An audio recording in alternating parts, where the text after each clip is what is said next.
வணக்கம் நண்பர்களே, welcome to the show. அதாவது விக்ரம் பார்த்தீங்கன்னா ஒரு படம் நடிச்சிருப்பார். அந்த படம் பேர் அந்நியன். அந்த அந்நியன் படத்தை எல்லாருமே பார்த்துருப்பீங்கன்னு நினைக்கிறேன். அதில் அந்த விக்ரம் என்னன்னா பார்த்தீங்கன்னா மல்டிபிள் பர்சனாலிட்டி டிஸார்டர் அப்படின்ற ஒரு நோய் இருக்கும். அந்த நோய் என்ன செய்யும் பார்த்தீங்கன்னா, திடீர்னு இவர் பார்த்தீங்கன்னா ஒரு சாதுவான அம்பியாக இருப்பார். திடீர்னு பார்த்தீங்கன்னா ஒரு ஆக்ரோஷமான அந்நியனை மாறுவார். திடீர்னு பார்த்தீங்கன்னா அப்படியே ஸ்டைலான ரெமோவாக மாறுவார். ஸோ இப்படி பார்த்தீங்கன்னா அந்த காலத்திற்கு ஏற்ப அவருடைய சிச்சுவேஷனுக்கு ஏற்ப அவர் பார்த்தீங்கன்னா இந்த 3 கேரக்டராக பார்த்தீங்கன்னா மாறி மாறி அந்த படத்தில் நடிச்சிருப்பாரு. அந்த படத்தில் பார்த்தீங்கன்னா விக்ரம பாராட்டாத நடிகர்களே கிடையாது. அதாவது அந்த டிரான்ஸ்ஃபர்மேஷன் சீன்லாம் பார்த்தீங்கன்னா அப்படியே சொல்லிட்டு ஐயோ சார் அந்த 5 பேர் ஐயோ சார் எனக்கு ஒன்றும் தெரியாது. ஸோ இப்படி மாற்றி மாற்றி அந்த டிரான்ஸ்ஃபர்மேஷன் சீன் பண்ணதுக்கு அவரை பாராட்டாத ஆட்களே கிடையாதுங்க. திரையுலகத்தை சார்ந்த எல்லாருமே அவரை பாராட்டினாங்க. அவருக்கு அவார்டே கிடைச்சிச்சு. ஆனால் இப்போ அதை ஓவர்டேக் பண்ணுற வகையில் பார்த்தீங்கன்னா இங்கே ஒரு நடிப்பு போயின்னு இருக்குங்க. அந்த நடிப்பு யார் பண்ணுறாங்கன்னு பார்த்தீங்கன்னா ஒருத்தரா 2 பேரான்னு கேட்டிங்கன்னா கிடையாது. ஒட்டுமொத்த தமிழக வெற்றி கழகமே பண்ணிட்டு இருக்காங்க. அதாவது எலெக்ஷனுக்கு முன்னாடி பார்த்தீங்கன்னா அவங்களாம் அந்நியன் மாதிரி இப்படி நின்றுட்டு இருந்தாங்க. பெண்கள் பாதுகாப்பு நோ காம்ப்ரமைஸ், குழந்தைகள் பாதுகாப்பு நோ காம்ப்ரமைஸ், சட்டம் ஒழுங்கு நோ காம்ப்ரமைஸ் அப்படின்னு பார்த்தீங்கன்னா அந்நியன் ரேஞ்சுங்க. ஏங்க அந்த கட்சியில் இருக்கிற லேடிஸாக இருக்கட்டும், ஜென்ஸாக இருக்கட்டும், ஏன் நம்ம முதலமைச்சர் விஜயா இருக்கட்டும், மேடைக்கு மேடை, கூட்டத்துக்கு கூட்டம், பெண்கள் பாதுகாப்பு, குழந்தைகள் பாதுகாப்பு, பெண்கள் பாதுகாப்பு, குழந்தைகள் பாதுகாப்பு, சட்டம் ஒழுங்கு சீர்கெட்டு போனது, இந்த உங்க விஜய் வந்தா இங்க எந்த பிரச்சனையும் இருக்காதுன்னா எல்லாத்தையும் சும்மா அப்படியே கிழிச்சு நொட்டிடுவோம். யார் சொன்னது? முதலமைச்சர் விஜய் சார். சார் சொன்னீங்களா இல்லையா நீங்க? ஏங்க நம்ம எதுவுமே அவர் பேசாதான் நம்ம பேசல. அவர் தான் மேடைக்கு மேடை நின்று அந்த குழந்தைகளை பற்றியும் பெண்களை பற்றியும் என்னமோ தமிழ்நாட்டில் பார்த்தீங்கன்னா அப்படியே சட்டம் ஒழுங்கு, கொலை நடந்துகிட்டே இருக்கு, ரேப்பு நடந்துகிட்டே இருக்கு, இதை ஒரே ஆளால் தான் திருத்த முடியும். யாராலையும் திருத்த முடியாது. உங்கள் அண்ணன், உங்கள் தம்பி, உங்கள் மாமா, இவரால் மட்டும்தான் திருத்த முடியும் அப்படின்னு தான் முதலமைச்சர் விஜய் சொல்லிட்டு இருந்தார். அதெல்லாம் மக்கள் நம்பிட்டாங்க. எங்க மக்களை குறையும் சொல்லாமல் இருக்க முடியல, குறை சொல்லவும் மனசு வரல. சரி, அங்கங்கே சில கொலைகள் நடக்குது, பாதுகாப்பு இல்லாத சூழ்நிலையை உணர்ந்திருப்பாங்க போல. உடனே அவங்க என்ன நினச்சாங்க, சரி விஜய்க்கு நம்ம ஓட்டு போட்டுருவோம். விஜய்க்கு ஓட்டு போட்டால் பாதுகாப்புக்கு எந்த பிரச்சனையும் இருக்காது, நம்ம லேடிஸ்க்கு எந்த பிரச்சனையும் இருக்காது, யாருமே நம்மளை சீண்ட மாட்டாங்க, குழந்தைகளுக்கு எந்த பிரச்சனையும் இருக்காது, யாருமே கடத்த மாட்டாங்க, யாருமே பாலியல் வன்கொடுமை செய்ய மாட்டாங்க அப்படின்னு அந்த லேடிஸு, பெற்றோர்கள் எல்லாருமே நம்பினாங்க. அதை நான் தப்போ சொல்ல. ஓகே, ஒரு வாய்ப்பு தருவோம். ஏன்னா விஜயை நம்ம சினிமா படத்தில் எப்படி பார்த்துருக்கோம்னு பார்த்தீங்கன்னா, எதுனா ஒரு பிரச்சனைன்னா அவ்வளோதான், எங்கள் அண்ணன் அவர் பேச்சு அவரே கேட்க மாட்டார், அச்சு திம்சம் தான் பண்ணுவார், தூக்கி சண்டை தான் செய்வார், 2 ஹவர்லேயே எல்லாத்தையும் முடிச்சிடுவார். எது கண்டுபிடிக்கிறதுலேருந்து, போட்டு அடிக்கிறதுலேருந்து, தண்டனை வாங்கி தரதுலேருந்து எல்லாமே 2 ஹவர்லேயே முடிச்சிடுவார். இதை மக்களும் பார்த்துருக்காங்க. ஸோ மக்கள் என்ன நினைச்சிட்டாங்கன்னா, நிஜ வாழ்க்கையிலையும் விஜய் அப்படி இருப்பார். அது சினிமா, அது ஸ்கிரிப்ட் எழுதி ஒரு சீனை 10 வாட்டி டேக் எடுத்து நடிக்கும் போது விஜய் அப்படி நடிக்கலாம். பட் இது ரியாலிட்டி. இங்க 8 கோடி பேர் இருக்கான். இந்த 8 கோடி மக்களுக்கான முதலமைச்சராக மாறும்போது அங்க எவ்வளவு பிரச்சனைகள் இருக்குன்றத மக்கள் உணராம விஜய் போட்ட வேஷத்துக்கெல்லாம், அதாவது அவர் பேசினதெல்லாம் மக்கள் உண்மைன்னு நம்பி என்ன பண்ணாங்க, ஓட்டு போட்டாங்க. இப்போ நான் கேட்குறேன், மிஸ்டர் விஜய் சார் கொலை நடக்காமல் தடுத்துட்டீங்களா? மிஸ்டர் விஜய் சார் பாலியல் வன்கொடுமை நடக்காமல் தடுத்துட்டீங்களா? மிஸ்டர் விஜய் சார் திருட்டு எங்கேயும் நடக்காமல் தடுத்துட்டீங்களா? மிஸ்டர் விஜய் சார் கஞ்சா பழக்கம் முற்றிலும் ஒழிச்சிட்டீங்களா? ஏங்க கேட்டா இப்போ என்ன தெரியுமா செய்வாங்க? என்ன 10 நாளில் கேட்குறீங்க, என்ன 15 நாளில் கேட்குறீங்க, இன்னும் 6 மாதம் கழிச்சு கேட்டோன்னு நினச்சேன், நான் 6 மாதம் கழிச்சு கேட்குறீங்க, இன்னும் 1 வருஷம் 2 வருஷம் 3 வருஷம் கழிச்சு கேட்டேன். இருங்க, விஜய் சார் எல்லாத்தையும் சரி பண்ணுவார் அப்படின்னு ஊமை குத்து தான் குத்துவாங்களே தவிர்த்து எதையும் பேச மாட்டாங்க. ஏன்னா இவங்க இப்போ என்ன மோடில் இருக்கிறாங்கன்னா, அம்பி மோடில் இருக்காங்க. எலெக்ஷனுக்கு முன்னாடி அந்நியன் மோடில் இருந்தவங்க இப்போ கம்ப்ளீட்டாக அம்பி மோடுக்கு மாறி எல்லாம் சைலண்ட்டாக இருக்காங்க. ஏங்க கோவையில் அந்த சூலூரில் கிட்டத்தட்ட 9 வயசு தாங்க அந்த பொண்ணு. கொஞ்சம் நினச்சி பாருங்களேன். ஏங்க இதே குற்றச்சம்பவம், அதாவது ஒரு 9 வயசு பொண்ணை ஒரு 2 பேர் கடத்திட்டு போயிட்டு ரேப் பண்ணி கொலை பண்ணியிருக்கானுங்க, பாலியல் வன்கொடுமை செஞ்சு கொலை பண்ணியிருக்காங்க. அதாவது அந்த கொலையை நம்மளால எக்ஸ்பிளைனே பண்ண முடியல, பிகாஸ் மூஞ்சே தெரியலன்னு சொல்றாங்க, மூஞ்சே செதஞ்சு இருக்குன்னு சொல்றானுங்க. அப்ப இவனுங்களாம் என்ன மாதிரி கேரக்டரா இருந்திருக்கானுங்க. அவனுங்க நம்பர் 1, அவனுங்கள கொலை, ஐ மீன் தூக்குல போட்டாலுமே நம்ம மனசு ஆறாது, அதுக்கும் மேல மிகப்பெரிய தண்டனை அவங்களுக்கு கொடுக்கணும், அது வேற டிபார்ட்மெண்ட். ஏங்க இந்த மாதிரி ஒரு சம்பவம் நடந்திருக்குங்க, இதுக்கு யார் பொறுப்புன்னு நான் ஃபர்ஸ்ட் கேட்கிறேன். ஏங்க யார் பொறுப்பு, தார்மீக பொறுப்பு யார் இதுக்கு? ஏங்க இதுவே இதே கொலை, இந்த கோவை சூலூர்ல நடந்த இதே பாலியல் வன்கொடுமை அண்ட் கொலை திமுக ஆட்சியில நடந்திருந்தால் இந்நேரம் அம்பியாக இருக்கும் எங்கள் முதலமைச்சர் விஜய் அவர்கள் அந்நியனாக மாறி இருப்பார். எங்க பஸ் எடுத்துட்டு கிளம்பிட்டு இருப்பாப்ல. இப்போ அந்த உங்க விஜய் எம வாகனம் இருக்கும் பாருங்க, அந்த பஸ்ஸை எடுத்துட்டு கிளம்பிட்டு எங்கன்னா போய் நின்னுட்டு, பெண்கள் பாதுகாப்பு இந்த ஆட்சியில இல்ல, குழந்தைகள் பாதுகாப்பு இந்த ஆட்சியில இல்ல, இந்த விஜய் வந்தாதான் எல்லாத்தையும் மாற்ற முடியும், ஒரு கொலை நடக்காது, எதிலுமே நான் காம்ப்ரமைஸ் ஆக மாட்டேன் அப்படின்னு மேடைக்கு மேடை பேசியிருப்பாரு. எல்லா பெண்களையும் கொந்தளிக்க விட்டு இருப்பாரு, எல்லா பெண்களையும் ஃபயர் விட விட்டு இருப்பாரு. ஆனா இப்போ கம்ப்ளீட்டா அம்பி மோடுக்கு போயிட்டாப்ல. ஏன்னா மக்கள் வந்து ஓட்டு போட்டு நம்மளை ஜெயிக்க வைக்க மாட்டாங்க, நம்ம இப்படியே வந்து கதை வாரி விட்டுக்கினே சுத்தலாம் அப்படின்னு விஜய் நினைச்சாரு. ஆனா மக்கள் என்ன பண்ணிட்டாங்க, சரி விஜய் சார் நீங்க வந்தாதான் கொலை நடக்காதுல, சரி வாங்க பாப்போம் அப்படின்னு ஓட்டு போட்டான். அதுல விஜயே ஷாக்காயிட்டாப்ல. என்னங்க நான் சும்மா தான் கேட்டேன், அப்ப நான் காப்பாத்துவேன் நீங்க நினைச்சின்னு ஓட்டு போட்டீங்களான்னு விஜய் ஷாக் ஆயிட்டாப்ல. ஸோ அன்னியன் மோட்ல இருந்த விஜய் இப்ப என்ன பண்ணிட்டாருன்னா கம்ப்ளீட்டா அம்பி மோடுக்கு போயிட்டு சைலண்ட் ஆயிட்டாப்ல, எதுவுமே பேசல. திடீர்னு பார்த்தா ஒரே ஒரு அறிக்கை ஒண்டி வந்துருச்சு அந்த கொலை தொடர்பா. யாரும் கவலைப்படாதீங்க, அவங்களுக்குலாம் வந்து நான் உரிய தண்டனை வாங்கி தருவேன், இதெல்லாம் என்னால ஏத்துக்கவே முடியாது அப்படின்னு வந்து பாத்தீங்கன்னா அவர் எப்பவுமே செய்யற அறிக்கை அரசியல்ல வந்து செஞ்சிருக்காரு. நான் கேட்கிறேன், அறிக்கை விடுறதுக்கு அவங்கள நாங்க செலக்ட் பண்ணி சிஎம் ஆக்கி வச்சிருக்கோம். ஏங்க இதே மாதிரி ஸ்டாலின் ஒரே ஒரு அறிக்கை விட்டுட்டு சைலண்டா இருந்தா விஜய் சும்மா இருந்திருப்பாரா? ஏங்க அறிக்கை விடுறதுக்கு நீங்க எதுக்குங்க விஜய் சார்? எங்களுக்கு நீங்க சண்டை செய்யணும், நாங்க உங்களை படத்துல எப்படி பார்த்திருக்கோம் தெரியும்ல, அந்த மாதிரி நாங்க பார்க்கணும். அறிக்கை யார் வேணாலும் விடுவாங்களேங்க, ஏன் ஸ்டாலின் சார் விடலாம், இல்லைன்னா ஏன் என்ன சிஎம் ஆகுனீங்கன்னா நான் கூட அறிக்கை சும்மா விட்டுட்டு ஜாலியா உக்காந்துப்பேன். அறிக்கை விடுறதுக்கு அவங்கள செலக்ட் பண்ணி வச்சிருக்கோம். இதே கொலை திமுக ஆட்சியில் நடந்திருந்தால் இப்போ விஜய் சார் என்ன தெரியுமா சொல்லியிருப்பாரு, செத்து போன பொண்ணு நமக்கு திருப்பி கிடைக்குமாங்க. என்ன ஸ்டாலின் சார் என்ன பண்ணிட்டு இருக்கீங்க, அந்த குழந்தை என்ன பாவம் பண்ணிச்சு? கேட்டதெல்லாம் தப்பே கிடையாது. ஏங்க எஸ், எந்த கொலையும் யாருமே ஏத்துக்க முடியாது. But Vijay sir why are you silent நான் ஒன்று கேட்குறோம். வைலண்டா மாறுங்க, பாதுகாப்பு இல்லைங்க. ஏங்க கொஞ்சம் நினச்சி பாருங்க, அந்த 9 வயசு பொண்ணு, அந்த பொண்ணோட கதறல் சவுண்ட்லாம் நம்மளுக்கு அது அந்த வலியை உணர்றவங்களுக்கு அது ரொம்பவே எக்ஸ்ட்ரீமிட்டியாக இருக்கும். ஆனால் இவங்கெல்லாம் அந்த வலியை உணர்ந்திருக்காங்களான்னா சத்தியமா கிடையாது. ஏங்க விஜயும் அந்த வலியை உணர்ந்திருக்க மாட்டாரு. ஏங்க அவங்க மினிஸ்டர்ஸ்ல இருக்கிறவங்க ஒண்டி உணர்ந்திருக்கிறாங்களான்னா, நான் தான் சொன்னேன்னா அம்பியா விஜய் மட்டும் மாறல, அம்பியா ஒட்டுமொத்த தமிழக வெற்றி கழக கூடாரமும் இருக்கு. அதுல வந்து நம்ம ஒருத்தரை பத்தி பேசி ஆகணும், அதாவது மாண்புமிகு அமைச்சர் கீர்த்தனா அவர்கள். இவங்க வந்து விஜய் ஆட்சி 50 ரூபாய்க்கு தான் நடிப்பாப்புல, இவங்க 500 ரூபாய்க்கு நடிப்பாங்க. அதாவது எலெக்ஷனுக்கு முன்னாடி இவங்க போட்ட அன்னியன் வேஷம்லாம் இருக்கே, அப்படியே அந்த கேமரா ஆங்கிள்லாம் இப்படி ஜூம்ல செட் பண்ணுவாங்க. ஒரு வீடியோ பார்த்தேன், அப்பா நானே வந்து சாகாயிட்டேன், ஏக்கா என்னக்கா இப்படிலாம் நடிச்சிருக்கீங்க, அப்போ நீங்க வந்துட்டா அறுத்து தள்ளிடுவீங்களேக்கா அப்படின்னு நானே நினைச்சிட்டேன். பெண்ணடிமை பண்கிற ஒரு அரசாங்கம் உங்களுக்கு தேவையான யோசிச்சுக்கோங்க. இத்தனை ஓடி போனவரு, தோத்துரு ஓடி இந்த தொகுதியை விட்டு ஓடி போனவரு இன்னைக்கு தைரியமா உங்க முன்னாடி வந்து கேள்வி கேட்டுட்டு இருக்காரு. அப்படிப்பட்ட அரசாங்கம் தேவையில்லை பெண்களே. இந்த பெண்மணி ஜெயிக்கணும்னா இங்க இன்னைக்கு நான் சொல்றேன், ரிசல்ட்ஸ் ஜெயிக்கணும். இங்க இருக்க அத்தனை பெண்மணிகளும் அங்க இருக்க அத்தனை பெண்மணிகளும் ஜெயிக்கணும்.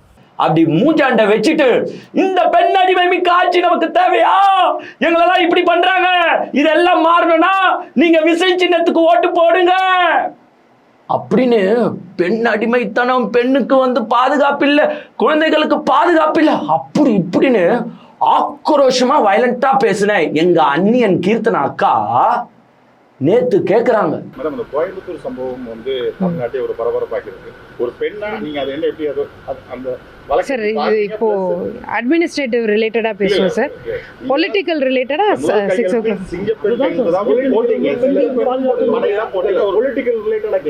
பாலியல் சம்பந்தமா நடந்திருக்கிறதுனால ஒரு பிரச்சனை. ஒரு பெண் என்ற முறை நீங்க அந்த வழக்கு எப்படி பாக்குறீங்க? அதுக்கு என்ன மாதிரி நடவடிக்கை எடுத்துருக்கீங்க உங்க அரசு, தாவேக்கா அரசு? தலைவர் என்ன முடிவு எடுத்தாலும் கரெக்டா இருக்கும் சார். எங்க சூலூர்ல இப்படி வந்து ஒரு குழந்தைய பாலியல் வன்கொடுமை செஞ்சு கொலை பண்ணிட்டாங்களே, இதை பத்தி நீங்க எப்படி பாக்குறீங்க, என்ன நினைக்கிறீங்க அப்படின்னா ஒன்லி அட்மினிஸ்ட்ரேட்டிவ் கொஸ்டின்ஸாக கேளுங்க. பொலிட்டிக்கல் என்ன இது அட்மினிஸ்ட்ரேட்டிவ் கொஸ்டின்ஸ் தான், இதுக்கு ஆன்சர் பண்ண முடியாதா? அது என்ன சிரிப்பு வேண்டியது கிடைக்கு? ஏன் எனக்கு ஒன்றும் தெரியல. அந்த பத்திரிகையாளர் திருப்பியும் கேட்குறாரு, இல்லைங்க ஒரு பொண்ணா நீங்க இதை எப்படி பார்க்குறீங்க? எது ஒரு பெண்ணா? பெண்கள் கிட்ட தானே அந்த கேள்வியை கேட்க முடியும். ஏன்னா அந்த வலியை உணர்பவர்களா இவங்க யாரை பார்க்குறாங்கன்னா ஒரு தாய்மார்களையோ ஒரு பெண்ணையோ தான் பார்ப்பாங்க. அதனால அவர் கேட்குறாரு, ஒரு பெண்ணா நீங்க எப்படி பார்க்குறீங்கன்னா சிரிச்சிட்டு தலைவர் விஜய் எது பண்ணாலும் கரெக்டாக தான் பண்ணுவார். ஏன் கொந்தளிக்க வேண்டியது தானே? இப்போ கொந்தளிங்க, இப்போ பேசுங்க. சட்டம் ஒழுங்கு சரியில்லைங்க. இங்க பாருங்க, ஒரு 9 வயசு பொண்ணு இப்படி சித்திரவதை ஆகி கொலை பண்ணியிருக்காங்க, இது சரியா இல்லைங்கன்னு. ஏன்னா ஜஸ்ட் ஒரு 20 days 25 daysக்கு முன்னாடிலாம் இப்படி தான் பேசுனீங்க. ஒரு 1 monthக்கு முன்னாடி வரைக்கும் இப்படி தான் பேசினிருந்தீங்க. ஏன் இப்போ பேச வேண்டியது தானே? என்னங்க சிரிப்பு வேண்டியது கிடைக்கு? ஒரு கொலை நடந்திருக்கு, ஒரு பொண்ணு செத்து போயிருக்கு. இப்போ ஒரு அமைச்சர் இப்படி சிரிச்சுக்குன்னு பேசினா அந்த பெண் ஃபேமிலியோட வேதனையை கொஞ்சம் அனுபவிச்சு பார்த்தீங்களா? அந்த அப்பா அம்மா எப்படி நினைப்பாங்க, அவங்க ரிலேஷன் எப்படி நினைப்பாங்க, இல்லை ஒட்டுமொத்த தமிழ்நாட்டு மக்களே உங்களை எப்படி தான் பார்க்கும்? என்னையா இது? அவன்னா ஹாப்பி பர்த்டேன்னு சொன்னாங்களா உங்ககிட்ட? இல்லை நான் அமைச்சர் கீர்த்தனாவை கேட்குறேன், நீங்க சிரிக்கிறீங்களே, அவர் என்ன பத்திரிகையாளர் மேம் ஹாப்பி பர்த்டே மேம் அப்படின்னு சொன்னனால சிரிச்சிங்களா? இல்ல ma'am happy anniversary wish ma'am அப்படின்னு சொன்னனால சிரிச்சாங்களா? இல்ல மேம் 10th நிறைய மார்க் எடுத்திருக்கீங்க மேம் அப்படின்னு சொன்னனால சிரிச்சிங்களா? ஏன்னா கொலையை பத்தி கேட்குறாங்க.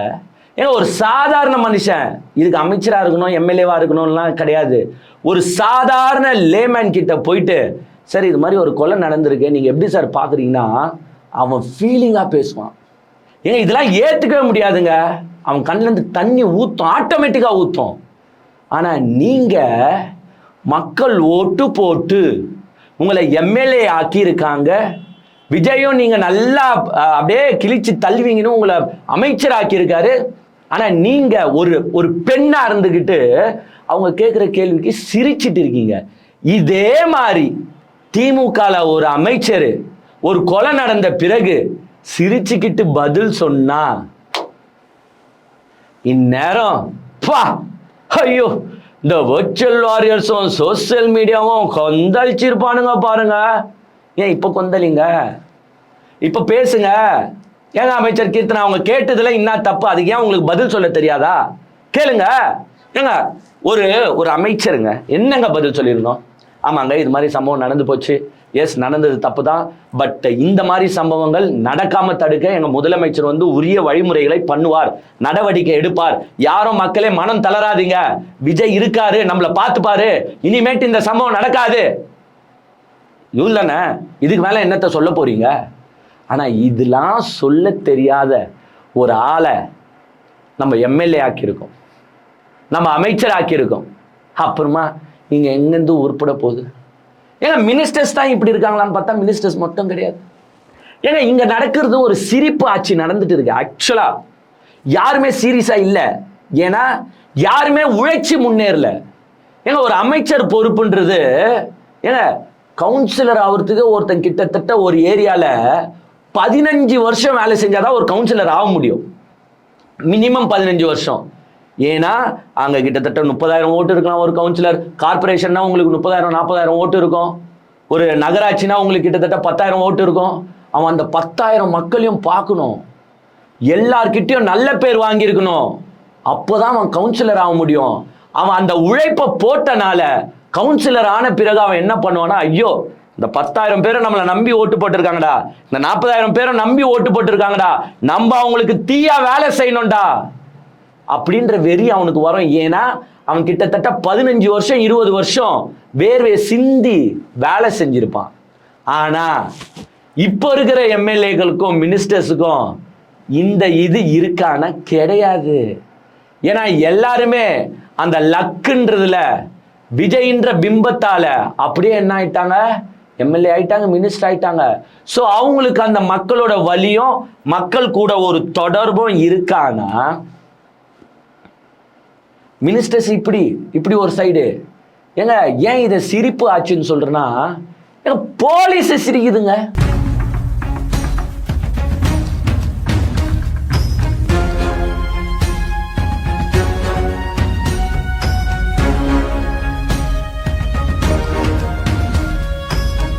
கேஸை எடுத்து கையாளுற அவங்க இங்க பாருங்க, பிரஸ் மீட் நடக்குதுங்க. ஒரு ஒரு கொஞ்சம் நினைச்சு பாருங்க, இது சாதா விஷயங்க. இதே ஒரு திருட்டு நடந்து போச்சு, நீங்க உட்காந்து காமெடி பண்ணுறீங்கன்னா கூட பிரச்சனை கிடையாது. ஒரு பிரஸ் மீட்டை நீங்க தான் அரேஞ்ச் பண்றீங்க. திடீர்னு யாரோ எடுத்துன்னு வந்து கேமரா உங்க முன்னாடி நீட்ல ஒரு பிரஸ் மீட்டை நீங்க தான் அரேஞ்ச் பண்றீங்க. கேமராஸ் ஆன்ல இருக்கும்னு தெரியும், ஏன்னா நீங்களா சாதா மக்கள் கிடையாது, நீங்களா ஐஏஎஸ் ஐபிஎஸ் படிச்ச மக்கள். உங்க முன்னாடி கேமரா இருக்கு, ஒரு சென்சிட்டிவ் கண்டென்ட்டை நம்ம பேச போறோம். இந்த மக்கள் மேல ஒரு மரியாதை மதிப்பும் பயமும் இருந்திருந்தால், இல்லை இந்த முதலமைச்சர் மேல ஒரு மதிப்பு பயம் இருந்திருந்தால்,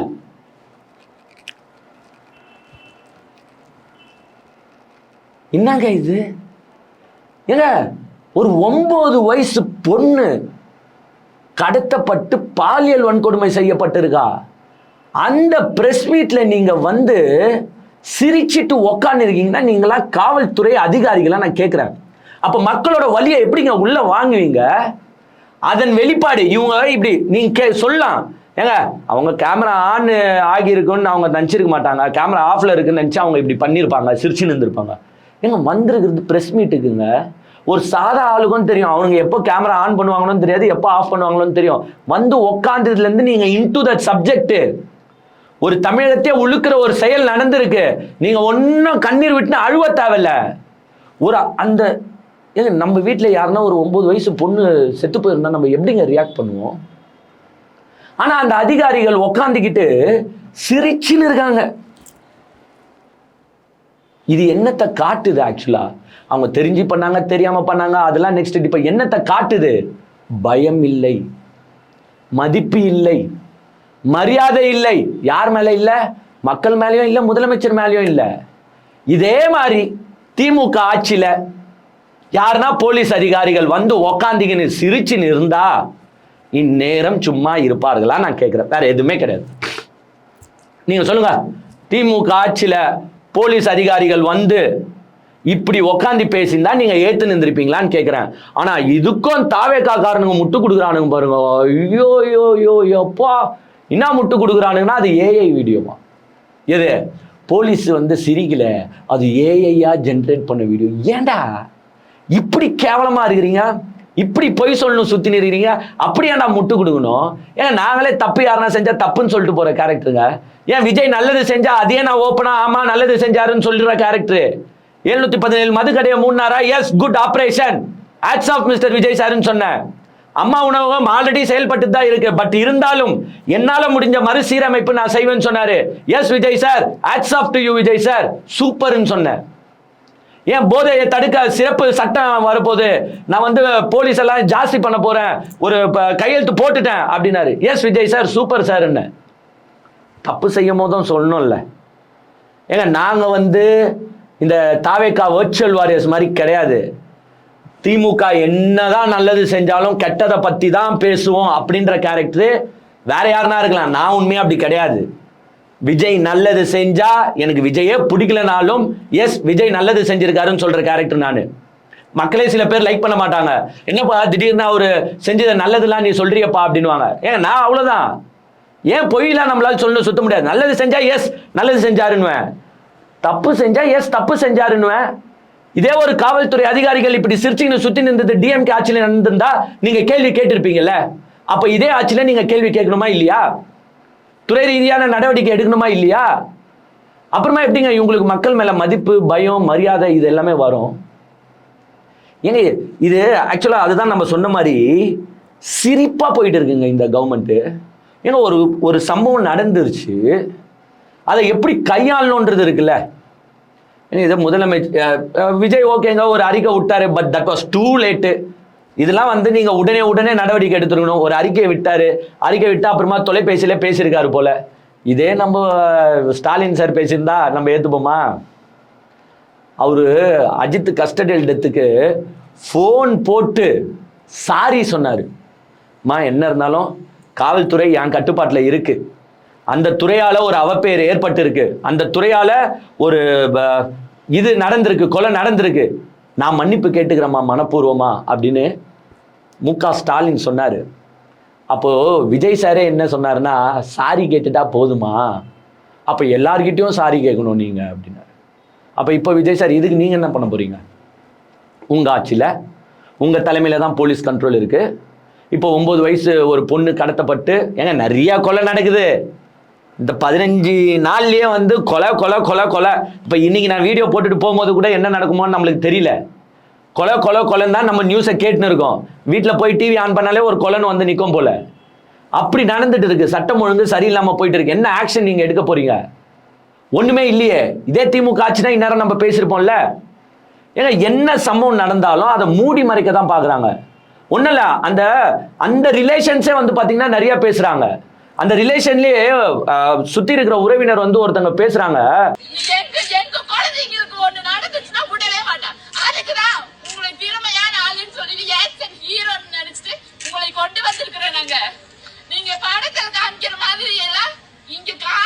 ஏங்க விஜய் நீங்க நடவடிக்கை எடுத்துதான் ஆகணும். நீங்க படத்துல எப்படிலாம் பண்ணீங்களோ அந்த மாதிரி பண்ணி தான் ஆகணும். இங்க நாங்க அதனாலதான் உங்களுக்கு நம்பி ஓட்டு போட்டு இருக்கோம். யார் அந்த லேடி சொல்றாங்க. சோ விஜய இந்த மக்கள் எப்படி நினைச்சிட்டு இருக்காங்க பாருங்க. ஒரு ரெடிமேட் சேவியரா நினைச்சிட்டு இருக்காங்க. விஜய் வளர்ந்தா இங்க எதுவுமே கொலை நடக்காது, ரேப் நடக்காது, எல்லாமே நடக்காது அப்படின்னு நினைச்சுதான் உங்களுக்கு ஓட்டு போட்டு இருக்காங்க. நான் அந்த மக்களை தப்பு சொல்ல, நீங்க சினிமால நடிச்சதை பார்த்தனால அவங்க எஸ் இதுதான் ரியாலிட்டின்னு நினைச்சுன்னு இருக்காங்க. But is that a reality? அப்பனா நீங்க ஆட்சிக்கு வந்த பிறகு கொலையே நடந்திருக்க கூடாதுல்ல, கொள்ளையே நடந்திருக்க கூடாதுல்ல, ரேப்பே நடந்திருக்க கூடாதுல்ல. இப்ப அந்த உறவினர்கள் கேட்கிற கேள்வி கரெக்டா தப்பா? கரெக்டா தானே கேட்கிறாங்க. நாங்க நீ படத்துல என்ன பண்ணுவீங்கன்னு நினைச்சோமோ அது மாதிரி ரியாலிட்டிலையும் பண்ணுவீங்கன்னு நினைச்சோம். பட் இங்க நடக்கலையே அப்படின்னு அந்த உறவினர்கள் கேட்டுன்னு சுத்துறாங்க. அதுக்கு விஜய் அவர்கள் என்ன பதில் சொல்ல போறார்? இப்படிதான் மக்கள் விஜய வந்து ஒரு மாய அந்த சினிமால என்ன பண்ணுவாரோ அப்படியே ரியாலிட்டியில பண்ணுவாருன்னு நினைச்சுன்னு இருக்காங்க. ஏன்னா அங்க இருக்கிற உறவினர்களே மாற்று கருத்தை சொல்றாங்க. அவங்க சித்தி பிரஸ் மீட்லாம் நிறைய நீங்க பாத்திருப்பீங்க. பாப்பாவை பாக்குற கூட அம்மாக்கு உரிமை இல்லையா சார்? பேரிகார்ட்லாம் வச்சு தடுத்தாங்க, அந்த பக்கம் விடவே இல்லை சார். போலீஸ் எல்லாம் நின்னுட்டாங்க சார். அவங்க அப்பா அந்த ஊருக்காரங்க 4-5 பேர் சேர்ந்து பாப்பாவை இமீடியட்டா கொண்டு போய் எரிச்சுட்டாங்க சார். நாங்கெல்லாம் ஒத்துக்கல சார், எங்க சைட்ல பாப்பாவை வாங்க மாட்டேன்னு சொல்லிட்டோம். அதனால என்ன பண்ணாங்க, அவங்க யாரு கன்வின்ஸா இருக்காங்களோ அவங்கள மட்டும் கூப்பிட்டு பேசி கொண்டு போய் எரிச்சுட்டாங்க சார். ஏங்க இங்க வந்து பாத்தீங்கன்னா எங்களுக்கு விஜய் சார் அறிக்கை தரணும், எங்க விஜய் சார் போன் போடணும் அப்படி இப்படின்றாங்க. அதனால தான் நான் அவங்களுக்கு அந்த மொத்த குடும்பமே அந்த ஊரே விஜய்க்கு தான் ஓட்டு போட்டுருக்கு. என்ன நம்பி விஜய் வந்து ஒரு மாற்றத்தை தருவார். என்ன மாற்றத்தை கொடுத்துருக்காருன்னு பாத்தீங்கன்னா, செத்த குழந்தையோட மூஞ்ச அம்மாவே பார்க்கலையாம், பாடி அம்மா கிட்டே காட்டலையாம், எடுத்துட்டு போய் கடகடன்னு எரிச்சிட்டு இருக்காங்க. ஆக்சுவலாக புதைப்பாங்க இந்த மாதிரி பாடிஸ்லாம். ஏன்னா நாளை பின்ன திடீர்னு போஸ்ட்மார்ட்டம் பண்ணுறதுக்கு யூஸ் ஆகும். ஸோ புதைப்பாங்க. ஆனால் இங்கே என்ன பண்ணியிருக்காங்கன்னா, இந்த சம்பவத்தை பெருசாக்கக்கூடாது, இதை அதோட மூடி மறைக்கணும், இதை செட்டில் அவுட் பண்ணணும்ட்டு எடுத்துட்டு போய் எரிச்சிட்டு இருக்காங்க. கட்ட கட்ட கட்ட கட்டன்னு பண்ணியிருக்காங்க. அப்பாவை வச்சுக்கின்னு மட்டும் அம்மாவை கூடயே சேர்த்துக்கலாம். அந்த அம்மாவோட தங்கச்சி பேசுறாங்க, எங்க அக்காவை அலோவே பண்ணல, கடகடன்னு வந்து என்னமோ பண்ணி தூக்கிட்டு போய் 1 ஹவர்ல அரசு அதிகாரிகளோட எங்க அக்கா ஹஸ்பண்டை பேச வச்சாங்க, தூக்கிட்டு போய் எரிச்சிட்டாங்க. இதுல ஏதோ சூழ்ச்சி இருக்கோ மர்மம் இருக்கோ என்னன்னு எங்களுக்கு தெரியல அப்படின்னு அவங்க சொல்றாங்க. ஏன் இந்த வேகம்? இதுவே திமுக ஆட்சியில பண்ணியிருந்தா நம்ம என்ன பண்ணிருப்போம்? கேள்வி கேட்டிருப்போம்ல. எங்க குற்றவாளிகளை கண்டுபிடிப்பது பெருசு கிடையாது. ஏங்க அண்ணா யூனிவர்சிட்டி மேட்டர் நம்ம பேசணும்ல. ஞானசேகரன் யார் அந்த சார், யார் அந்த சாருன்னு ஞானசேகரனை எவ்வளவு நேரத்தில் பிடிச்சாங்க? டப்புன்னு பிடிச்சிட்டாங்க. எங்க கோவை அந்த விமான நிலையத்தில் ஒரு ரேப் நடந்துச்சுல, அதை எப்போ பிடிச்சாங்க? டப்புன்னு பிடிச்சிட்டாங்க. ஸோ எல்லாரையும் டப்பு டப்புன்னு பிடிக்கலாம். எந்த கவர்மெண்ட் வந்தாலும் டப்பு டப்புன்னு பிடிக்கும். டப்பு டப்புன்னு பிடிக்கிறதுக்கு நீங்க கிடையாது விஜய் சார். இந்த சம்பவமே நடக்காம தடுக்கிறதுக்கு தான் நீங்க. இப்போ வர்ச்சுவல் வாரியர்ஸ் முட்டை எப்படி கொடுக்குறானுங்கன்னா, பாத்தியா 24 ஹவருக்குள்ளேயே எங்கள் அண்ணன் கண்டுபிடிச்சிட்டாரு. டே அதை யார் வேணாலும் கண்டுபிடிப்பாங்க. ஒட்டுமொத்த காவல்துறையும் என்கிட்ட கொடு, நானே கண்டுபிடிக்கிறேன் 24 ஹவருக்குள்ள. யார் வேணாலும் கண்டுபிடிப்பாங்க. இந்த சம்பவங்களே நடக்காமல் தடுப்பது தான் விஜய் கிட்ட இருக்கு. மக்கள் அப்படிதான் நினைச்சு விஜய்க்கு ஓட்டு போட்டு இருக்காங்க. ஆனா இங்க பிரச்சனைகள் நாளுக்கு நாள் பார்த்தீங்கன்னா ஜாஸ்தியாகினே போயிட்டு இருக்கு. இந்த சைடு வந்து பார்த்தீங்கன்னா இந்த மர்டர்ஸ் நடந்துட்டு இருக்கு. ஒரு சைடு வந்து பார்த்தீங்கன்னா உங்களுக்கு கரண்ட் இஷ்யூஸ். ஏங்க சென்னையில் பல இடத்துல ஸ்தம்பிச்சு போய் நிற்கிறாங்க மக்கள். கரண்ட் இல்லை தொடர் மின்வெட்டு. ஏங்க ஒரு மாசத்துக்கு வரைக்கும் முன்னாடி வரைக்கும் அங்கே மின்வெட்டே காணோம். எல்லாரும் நல்லா ஜாலியாக தான் இருந்தாங்க. இந்த ஆட்சி வந்ததுக்கு அப்புறமா மின்வெட்டு பல இடங்கள்ல. ஆனா மாண்புமிகு அமைச்சர் மின்சாரத்துறை அமைச்சர் CTR நிர்மல்குமார் என்ன சொல்றாருன்னா, இன்னும் அவர் அந்த எலெக்ஷனுக்கு முன்னாடி போதையிலே இருக்காரு போல. அதாவது எல்லாத்துக்கும் திமுக மேல பழி போடுவாங்க பாத்தீங்களா, அதே மாதிரி இப்பயும் உட்காந்து என்ன சொல்றாருன்னா, இது யாரோ செய்யும் சதி செயல், இங்க வந்து கள்ள ஆடுகள் இருக்கின்றன, அவங்க வேணும்ட்டு எங்களுக்கு அவப்பேரை ஏற்படுத்தணும்ன்ற வகையில் இப்படி செயல்பட்டு. என்னையா இன்னுமே வா, இப்போ விஜய் தான் இன்னும் அறிக்கை விடாம இருக்கிறாரு, இது எல்லாத்துக்கும் காரணம் திமுக தாங்கன்னு. மற்றபடி இன்னுமே இவங்க என்ன பண்றாங்கன்னா திமுக மேல பழி. ஏங்க இதுதான் பயந்தாங்கோலி அரசுன்றதுக்கு பேரு. இப்போ ஒன்றும் இல்லை ஏங்க, இவங்களெல்லாம் நம்ப முடியாது. இப்போ இந்த கொள்ளைகள் எதுனா நடக்குது பாருங்க, இதை கூட இவங்க என்ன தெரியுமா சொல்லுவாங்க, திமுக காரன் தான் வேணும்ட்டே போய் பண்றான், எங்க ஆட்சி மேல அவப்பேர் ஏற்படணும்ட்டு உதயநிதி ஸ்டாலினோ MK ஸ்டாலினோ காசை கொடுத்து இவங்களெல்லாம் போயிட்டு கொலை பண்ண சொல்றாரு. ஏங்க சொல்ல மாட்டானுன்றீங்களா? இவங்க பச்சையா சொல்ற கேரக்டர் தான் இவங்க.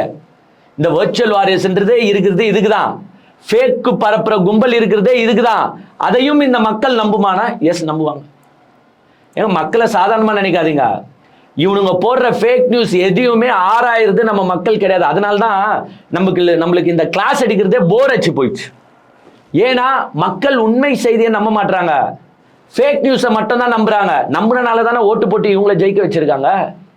ஏங்க கரண்ட் கட் ஆகுது, அதை போய் ஆக்ஷன் எடுத்தா அது என்ன பிரச்சனை, அதுல ஏன்டா இப்படிலாம் நடக்குது அதை பார்க்கல, யாரோ கருப்பாடுகள் செயல்படுகின்றன. என்ன நான் நினைக்கிறேன் கரண்ட் ஏன் கட் ஆகுதுன்னு, அது விஜயோட மாஸ்டர் பிரெயின் நினைக்கிறேன். ஏன்னா உங்களுக்கு வந்து பார்த்தீங்கன்னா 200 யூனிட் இலவசம்னு சொல்லியிருக்காரு. 500 யூனிட்டுக்கு கீழே ஓடனா, 500 யூனிட்டுக்கு மேலே ஓடனா உங்களுக்கு இலவசம் கிடையாதுல்ல. ஸோ நீங்கள் ஏன் கரண்ட்டை யூஸ் பண்ணி நீங்கள் 500 தாண்டணும், உங்களை தாண்ட விடாமல் அதுக்குள்ளேயே வச்சுக்கிற, so that you can get free current 200 units. Master ஸ்ட்ரோக்கா கூட இருக்கலாம் விஜய். ஒவ்வொரு துறை அமைச்சரும் இப்படி தான் காமெடி பண்ணிட்டு இருக்காங்க. அங்கே என்னன்னா ஒரு அமைச்சருக்கு என்ன துறைனே தெரியல, சுற்றுலாத்துறையா சுற்றுச்சூழல் துறையா, அவங்க ஆட்சிதாங்க. ஒரு அமைச்சர் சுற்றுச்சூழல் கொடுத்துருக்காங்க போல அவருக்கு. சுற்றுலாத்துறை எனக்கு தெரிஞ்சு காங்கிரஸ் கொடுத்துருக்காங்கன்னு நினைக்கிறேன். சுற்றுச்சூழலை சுற்றுலாத்துறைன்றாரு. அப்புறமா பத்திரிகையாளர் கரெக்ட் பண்றாங்க, ஏங்க அது சுற்றுலாத்துறை இல்லைங்க, சுற்றுச்சூழல் துறைங்க. இதுதான் கஷ்டப்பட்டு முன்னேறி வந்தவன், அந்த வழியை உணர்ந்து வந்தவன் செயல்படுவது வேறு. ஏதோ காலப்போக்கில் லக்கில் அச்சுதுரா அப்படின்னு வந்தவன் செயல்படுவது இப்படிதான். என்ன துறைன்னு தெரியாமலாம் மினிஸ்டர்ஸ் இருக்காங்க இந்த ஊருக்குள்ள.